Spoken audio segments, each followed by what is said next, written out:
교회는 좋은 교회가 있습니다. 근데 좋은 교회는 좋은 지도자들이 세워지게 되면 그 교회는 좋은 교회가 됩니다.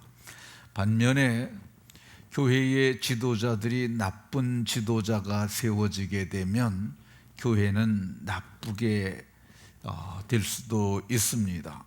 그래서 이 바울 사도는 이제 그 최초의 선교사라고도 할 수 있는데, 최초의 선교를 하면서 가장 중요한 일꾼들을 어떻게 세워야 할지, 어떤 사람을 세워야 할지에 대해서 말씀하고 있는데, 좋은 지도자를 이런 사람을 세워라 이렇게 말씀하고 있습니다. 감독도 교회의 지도자고요, 집사들도 교회의 지도자들인데, 우리는 지금 집사에 대해서 살펴보는데, 집사라는 말을 시중 드는 사람이다 이렇게 말할 수 있고, 두 번째 집사라는 원문의 의미는 요세푸스에 의하면은 아래에서 노짓는 사람 이렇게 말을 했습니다. 그러니까 주의 말씀에 귀를 기울이고 주께서 하라 하시는 대로 하는 사람들이 좋은 재직이라 할 것입니다. 그 집사들은 어떤 사람이어야 하느냐? 오늘 봉독한 본문 8절 하반절에 보면 더러운 일을 탐하지 아니하고 이렇게 말씀합니다. 이 사람이 세상을 살아가면서 자기의 이익을 위해서 활동하는 것을 경제활동이라 이렇게 말을 합니다. 이거는 그 당시에도 오늘날과 같은 이렇게 다양한 직업군은 없었지만은 그 당시에도 여러 가지 경제활동을 하면서 살아가는데, 그 경제활동을 하는 중에 더러운 일을 탐하지 않는 사람을 세우라 이렇게 말을 합니다. 이 이익을 얻는데 방법이나 과정이나 결과가 더러우면 안 되는 것을 말합니다. 이 원문의 의미는 어떤 거냐면요, 이게 두 단어가 합쳐진 단어예요. 더러운 이익 그러잖아요. 근데 원문은 부끄러운 유익, 이렇게 그런 부끄럽다는 단어와 유익이라는 단어가 합쳐진 그런 의미가 있고요. 이거 또 다른 의미로는 비열한 방법 이렇게 볼 수 있습니다. 비열한 방법.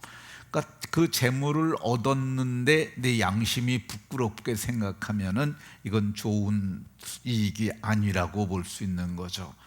그리고 사회 통념상 이제 보통 일반적으로 그건 하면 안 되는 건데 이런 거 있어요. 이렇게 얻는 건 좋은, 오늘 성경이 얘기하는 더러운 이에 해당된다 할 수 있습니다. 그리고 실정법에도 어긋날 수 있어요. 그러면 그거 더러운 일을 할 수 있습니다. 이 부분에 대해서 어떤 학자가 이거는 초대교회에서 가장 많이 구제를 많이 했는데, 그 구제는 음식을 나누는 거죠. 매일의 구제라고 그랬는데, 요즘에도 매일 밥 나눠주는 데 있지 않습니까? 그것처럼 매일의 구제를 맡은 사람들이 구제품이나 구제 대금을 횡령하는 것, 그것을 염두에 든 것 같다 그러는데, 사실 그런 일 맡은 사람들이 그런 일을 할 수 있습니다. 제가 이게 들은 얘기긴 합니다만은, 교회가 크게 되면 보수공사 단위도 억대 단위로 공사를 합니다.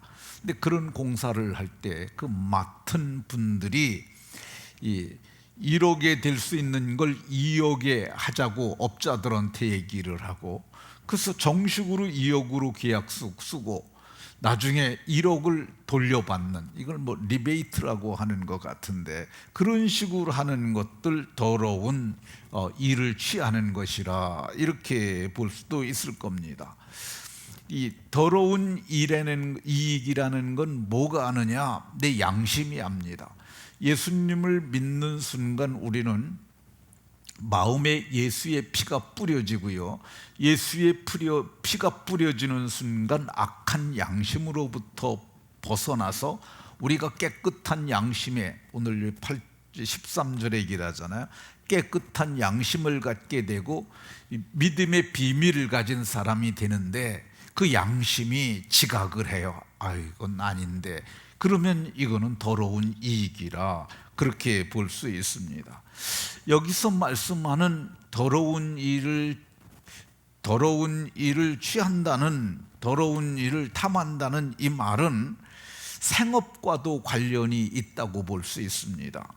신명기 23장 18절에 보면 창기에 번 돈과 개 같은 자의 소득은 어떤 서원하는 일이든지 네 하나님 여호와의 전에 가져오지 말라.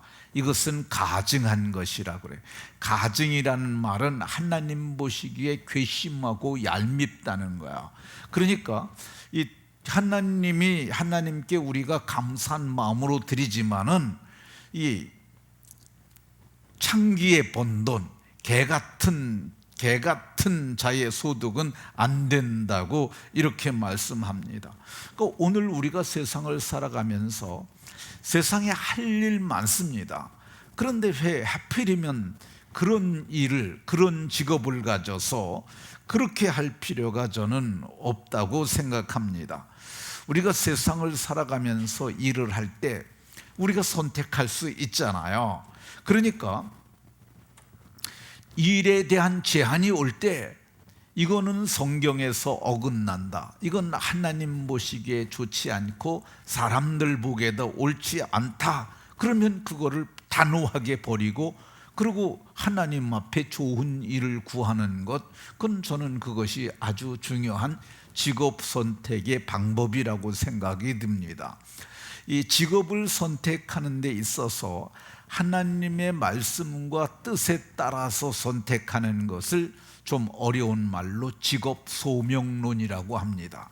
이 직업 소명에 대해서 말한 사람들은 요한 칼빈이라 마틴 루터와 같은 1517년에 종교개혁이 일어나는데, 그 시대의 사람들이 이런 부분에 대해서 말을 많이 했어요. 직업은 하나님께로부터 온 것이고 이것은 성직자가 성직을 행하는 것처럼 내가 맡은 일을 잘하는 것 중요하다, 이렇게 얘기를 하는 것인데, 저는 이 부분에 대해서 공감을 합니다. 우리가 매일 하는 일들이 그게 다 제 기능을 해줘야 사회가 건강하게 정상적으로 돌아가기 때문입니다. 어떤 분들은 이런 말을 하는 사람들이 있어요. 직업의 귀천이 어디 있느냐, 이런 말 여러분 속으면 안 됩니다. 직업에 귀한 것 있고 천한 것 있어요. 성경에 그러잖아요. 창녀들이 나도 이거 직업이야, 나도 세금 내, 이렇게 말할 수 있습니다.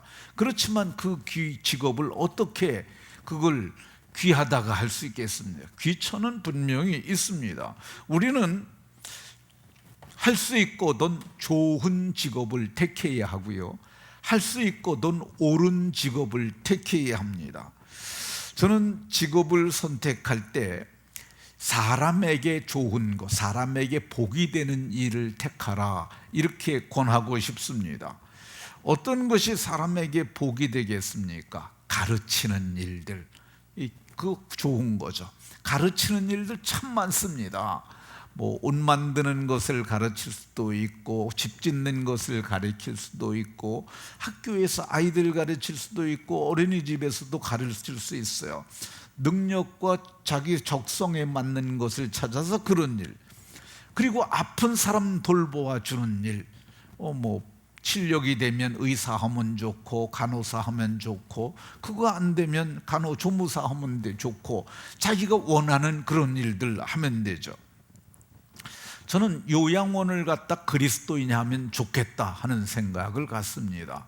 왜 그러냐면은 이게 사람이 이제 연세가 많으셔가지고 우리가 요양원에 모시잖아요. 근데 불교인이 하는 데 가면은요, 불교적으로 운영합니다. 그건 뭐 어쩔 수 없어요. 그 사람이 아는 것과 할 수 있는 게 그거밖에 없으니까.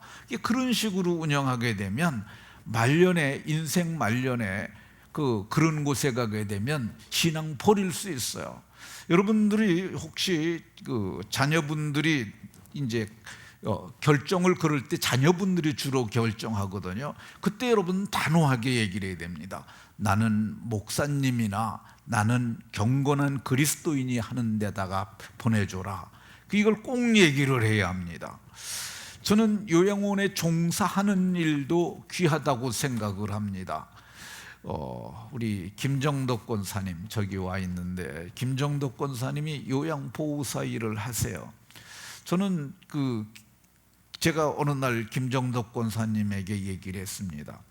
거기 어떤지 모르지만은 우리 요양원에 와서 일을 좀 해주면 어떻겠느냐 그랬더니 그 권사님이 그랬어요. 아우 목사님, 저도 그러고 싶은데요, 여기는 믿는 사람이 자기밖에 없다는 거야. 그래가지고 자기가 많진 않은 것 같아요. 한 10여 명 정도 되는 것 같은데 거기 있는 분들을 자기가 기도를 해준다는 거야.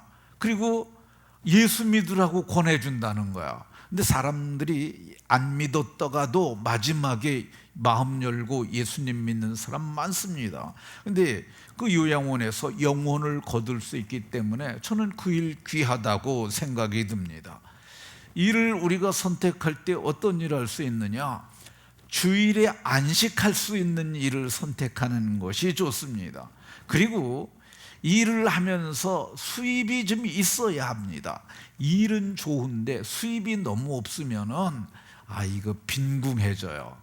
그리스도인이 너무 빈궁한 것은 저는 바람직하지 않다고 생각합니다. 하나님은 우리에게 재물 얻을 능을 주셨다고 성경이 얘기를 하거든요. 그러니까 재물은 우리가 얻을 수 있어요.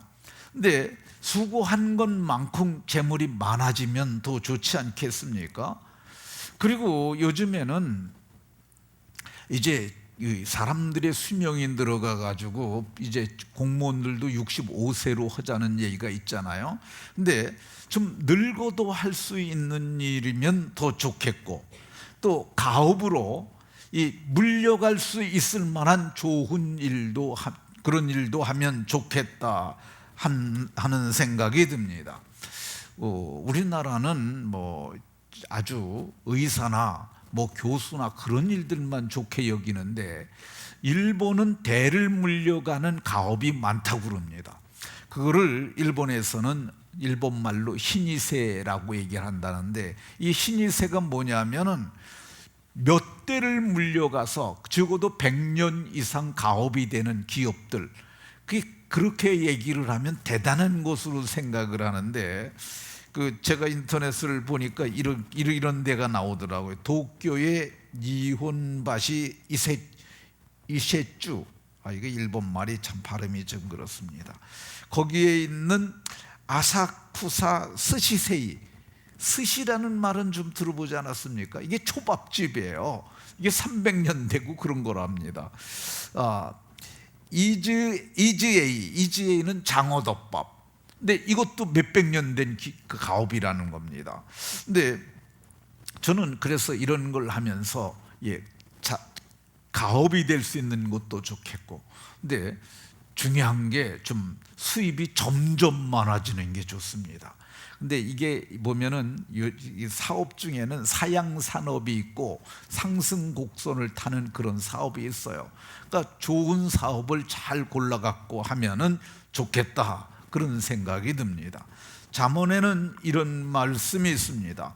적은 소득이 공의를 겸하면 많은 소득이 불의를 겸한 것보다 나으니라. 소득이 적더라도 공의로운 일을 하라, 이런 말인데, 저는 여기에다가 조금 덧붙이고 싶은 게, 그래도 소득도 점점 늘어나면 더 좋겠다 하는 생각이 듭니다. 저는 이제 말씀을 마치려고 하는데 오늘 본문의 요지는 뭐예요? 일꾼이죠, 일꾼. 그러니까 일꾼이 어떤 사람이 세워져야 하느냐? 더러운 일을 탐하지 않는 사람을 세우라고 얘기를 합니다. 여러분들이 다 장로님이 되실 수는 없습니다. 그렇지만은 그런 분을 장로로 뽑을 수는 있습니다. 그러니까 이런 좋은 분들을 뽑아 놓으면은 교회가 좋은 교회가 되는 거야. 모두가 좋은 사람을 잘 세워서 좋은 교회를 만들어가는 분들이 다 되시기를 예수 그리스도의 이름으로 축원합니다.